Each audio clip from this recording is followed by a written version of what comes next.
Господин, да, гради просто, за съжаление, няма да мога. Да, всичко на латински.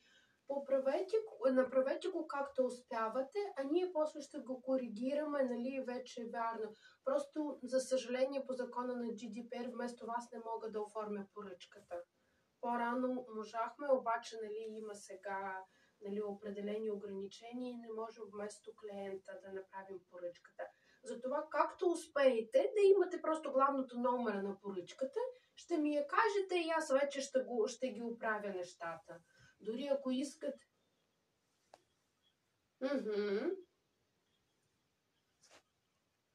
Точно така, добре.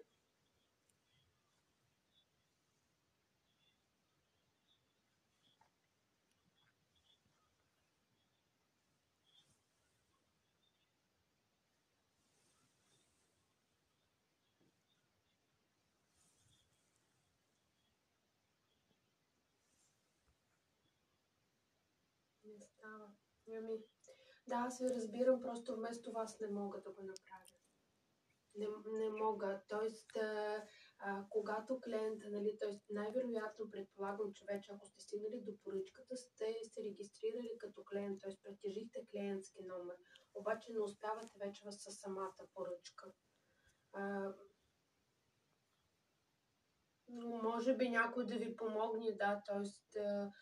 тук автоматично България би трябвало да излиза, нали, на латиница, както обикновено, нали, така.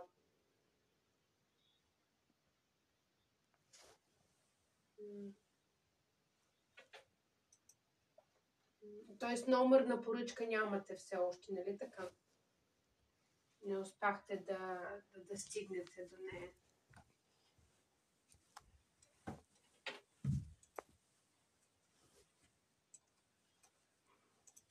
Ето, като натиснете, да, точно.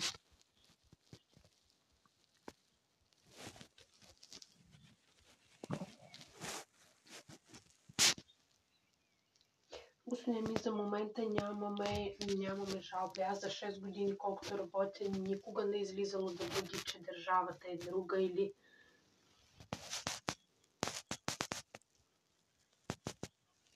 Да, т.е. имам предвид, че вас не можем да го оправим. Просто поръчката трябва.